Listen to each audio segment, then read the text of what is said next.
أعوذ بالله من الشيطان الرجيم بسم الله الرحمن الرحيم الحمد لله رب العالمين صلاة والسلام عليك يا رسول الله. This is a podcast of the Deen of an Old Woman. Do you know, time again and again in this podcast, I remind myself and all of you to know, what are we doing here? What is all this? You know, what is our purpose? What are we going to achieve? How are we going to live a meaningful life? And all these things, I try to reflect upon them so that we have good quality of life. Allah gave this life as a gift to be enjoyed. Do you know, look at the gift. When we get a gift, how happy we are. You know, it's a gift. It's not a miserable existence or a place of pain and sorrow. No, it's a beautiful gift, and as I've said many times before, life is what we make of it. So today I just want to look at one of the being who destroys our good quality of life, who destroys this gift of life, who destroys our peace. It robs us of our tranquility and confidence. So obviously that's shaytaan, devil, iblis, whatever you want to call it. The reality of it is, it's our number one enemy. Let me repeat that again for myself and all of you. The devil is a number one enemy. And how do we know that? Because Allah has said in the Quran, take devil as your enemy. And subhanAllah, look how it starts with a journey of our four great-great-great-grandfather Adam alayhi salam and Hawa alayhi salam, that Allah, how the shaitan enticed them, tempted them to go near the tree which God had forbidden.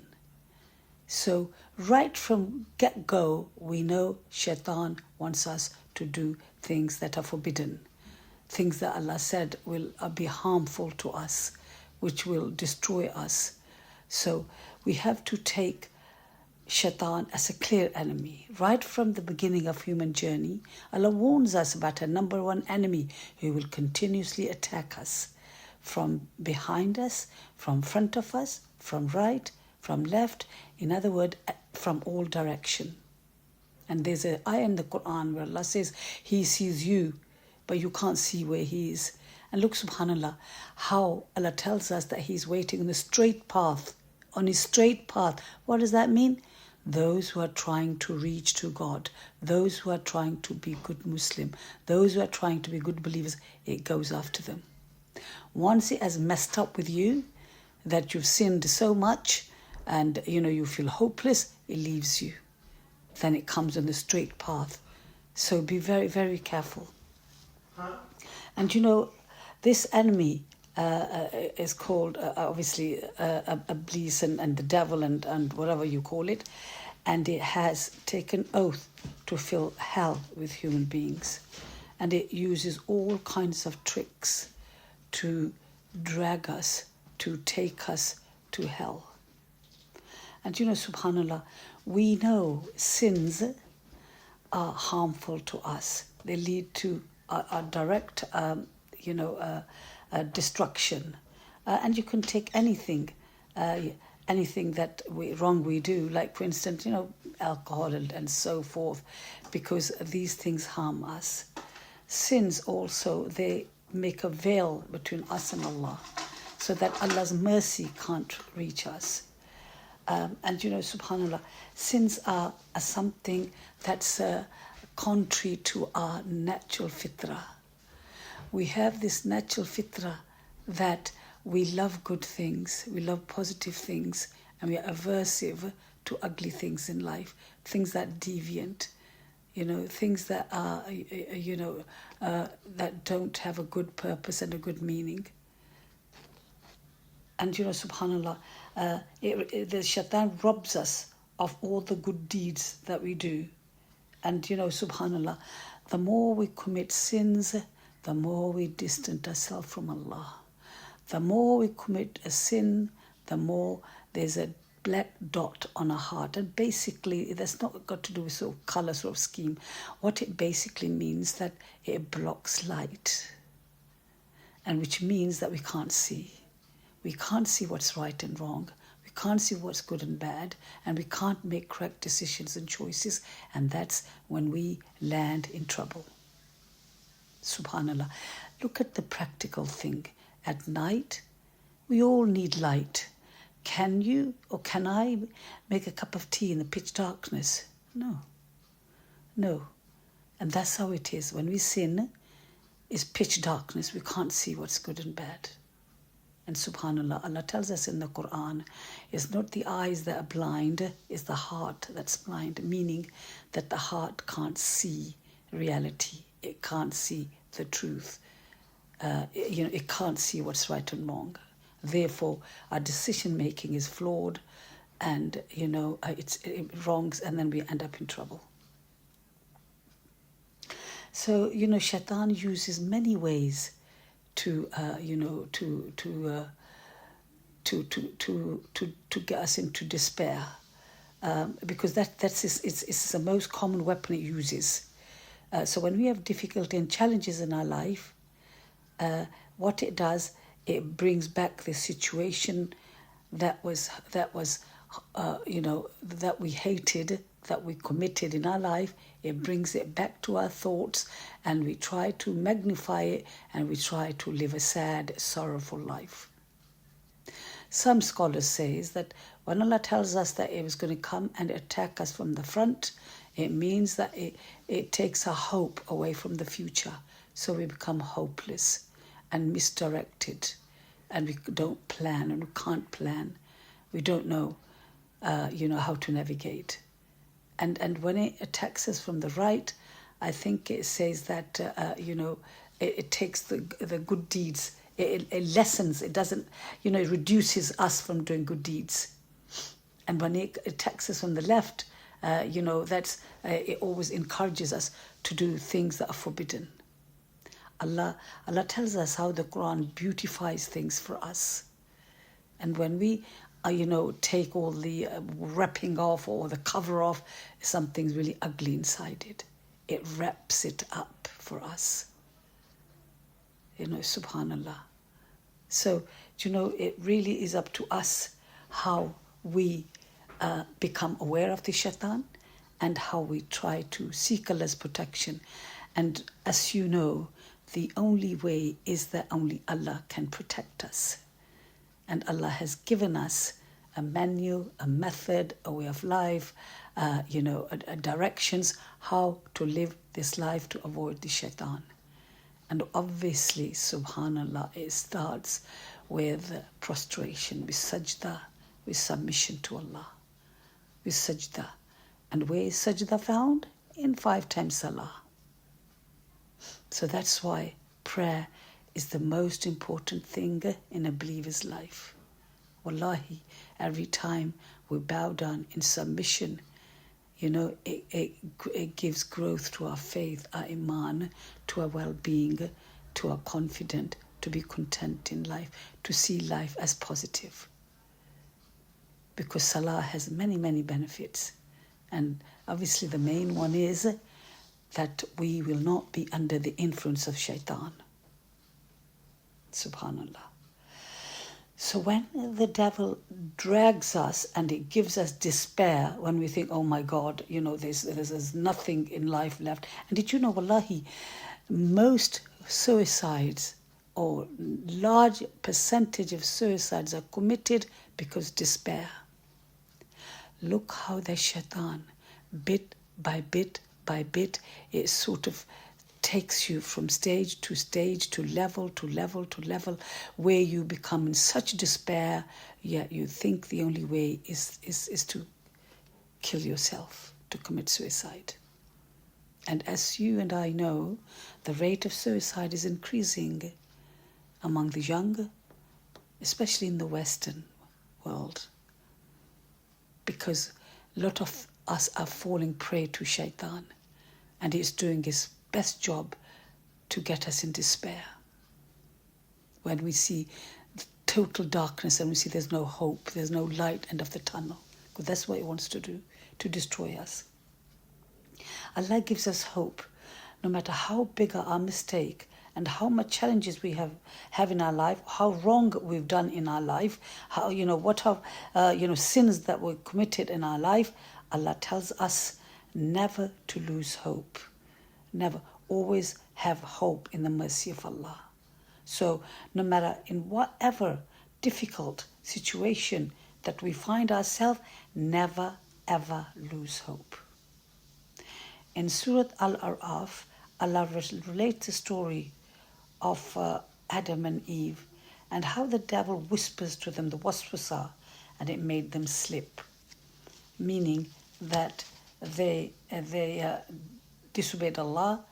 But the beauty of it is, look, Allah tells us that they realized the disobedience and Allah subhanahu wa ta'ala, who excessively loves human being, it says that Allah taught them the words to how to ask forgiveness, and they asked forgiveness and Allah forgave them and they regained their special position with Allah subhanahu wa ta'ala as a messenger of God.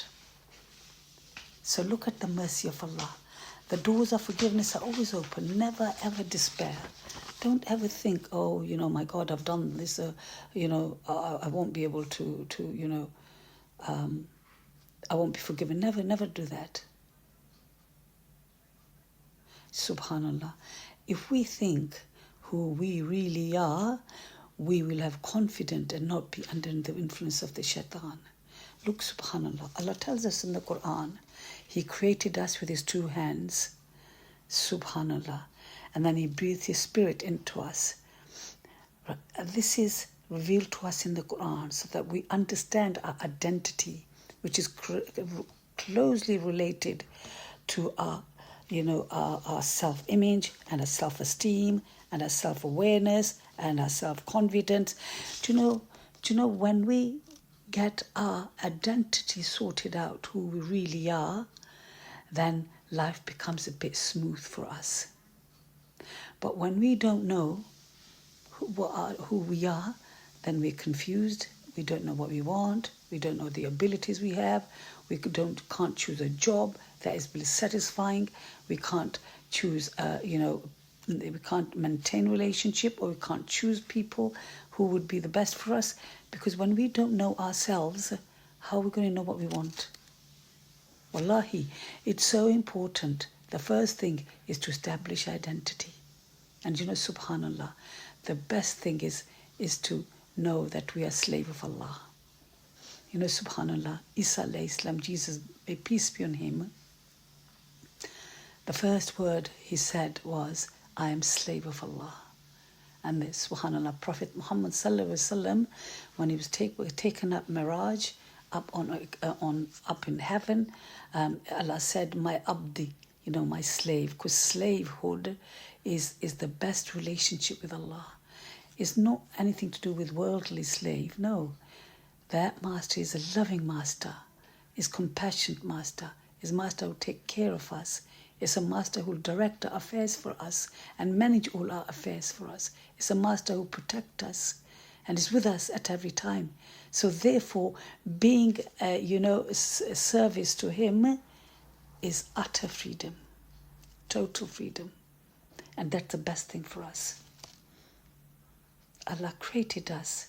He dignifies us and gave us the best physical and spiritual identity. Allah tells us that He made us in a balanced way. And this balance is not only that we can stand up on our 2 feet and, we got the arms and we've got 2 eyes. No, internally as well.